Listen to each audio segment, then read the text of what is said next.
Hai, saya Rachel dari OKK RK 209. Pada kesempatan ini, saya akan mengajak kamu untuk mengenal lebih dekat mengenai proyek kami, Jalanan Warehouse Project. Dari bagaimana maraknya muncul pengamen hingga cara mengatasi problematika tersebut. Proyek ini tentunya sangat asik untuk dilakukan.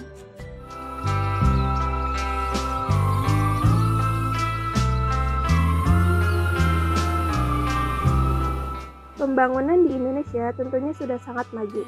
Banyak gedung-gedung tinggi dan juga mulai maraknya industri pabrik. Di tengah gencar pembangunan di Indonesia, kemiskinan tetap menjadi permasalahan yang tak kunjung usai. Timbul kesenjangan ekonomi yang cukup tinggi di Indonesia. Pasca krisis moneter, kondisi Indonesia memang betul-betul di ujung tanduk. Pada 1998, berdasarkan data Bank Dunia, ekonomi Indonesia mengalami kontraksi hingga 14%. Tingkat kemiskinan melonjak 2 kali lipat menjadi 28% dan inflasi meroket 80%. Sistem perbankan kolaps, korporasi berjatuhan. Bahkan pada saat pandemi, Badan Pusat Statistik mencatat jumlah orang miskin di Indonesia menyentuh 27,55 juta orang per September 2020. Angka ini meningkat dari posisi September 2019 yang mencapai 24,79 juta orang sebagai dampak pandemi COVID-19 selama 2020 lalu. Untuk mengatasi hal tersebut, manusia memiliki seni bertahan hidup. Ketika sebelum pandemi, mungkin mereka memiliki pekerjaan tetap, entah menjadi pegawai, karyawan, atau semacamnya. Namun, pandemi ini memaksa mereka keluar dari pekerjaan mereka. Beberapa dari mereka akhirnya turun ke jalan dan mengamen.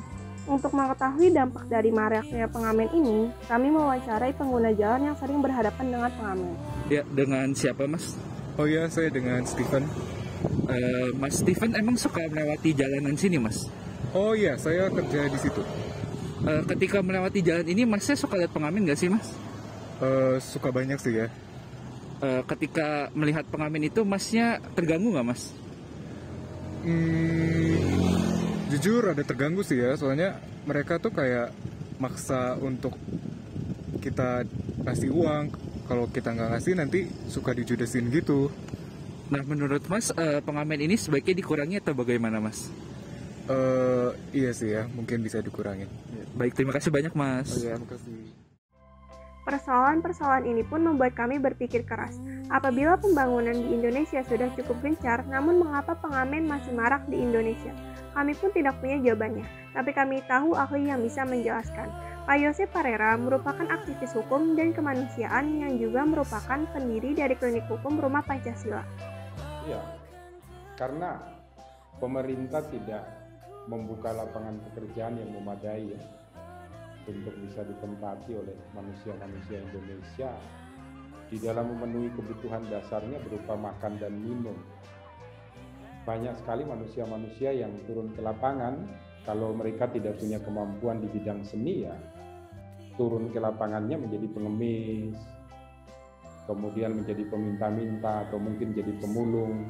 Maka tugas Anda, tugas saya, tugas kita semua ini untuk membuka mata, telinga, dan hati mereka. Saat ini kan sudah ada media sosial itu. Tapi Anda bisa memakai itu untuk memberitahukan kepada pemerintah, ini kok banyak pengamen di jalan ya, tolong dialokasikan untuk membuat tempat mereka bisa tinggal, mereka bisa menyanyi di situ dan masyarakat memberikan tip kepada mereka. Kami juga mewawancarai Kak Lim Sean yang merupakan pegiat filsafat yang cukup aktif di sosial media. Itu kan seni bertahan hidup ya, seni bertahan hidup dari manusia. Ya seharusnya manusia akan terus beradaptasi dengan situasi yang ada. Jadi ketika pandemi mungkin mereka punya pekerjaan tetap, entah pegawai, karyawan, atau semacamnya. Dan ketika pandemi ini memaksa mereka untuk akhirnya keluar dari pekerjaan mereka, dari itu mereka kemudian explore nih. Jadi itu sih sektor pendidikan, terus ekonomi yang perlu kita fokuskan ke hal yang jadi kekayaan kita. Dan juga bagaimana pendidikan itu dan aparat di pemerintahan juga bisa bekerja sama dengan baik lah, membuat kebijakan. Lantas, apa arti dari semua ini? Advokasi memegang peranan penting dalam mengatasi maraknya pengamen di Indonesia. Semakin masyarakat menormalisasi pengamen sebagai jalan keluar dalam bertahan hidup, perdebatan seputar pengamen justru akan semakin sengit. Maka dari itu, sesuai dengan solusi yang Pak Yosep Parera dan Kak Lim Sean paparkan, kami pun fokus untuk mengadvokasi pengamen melalui media sosial dalam hal ini Instagram. Berbagai riset pun kami lakukan agar membuat konten dari Instagram tersebut semakin berkualitas.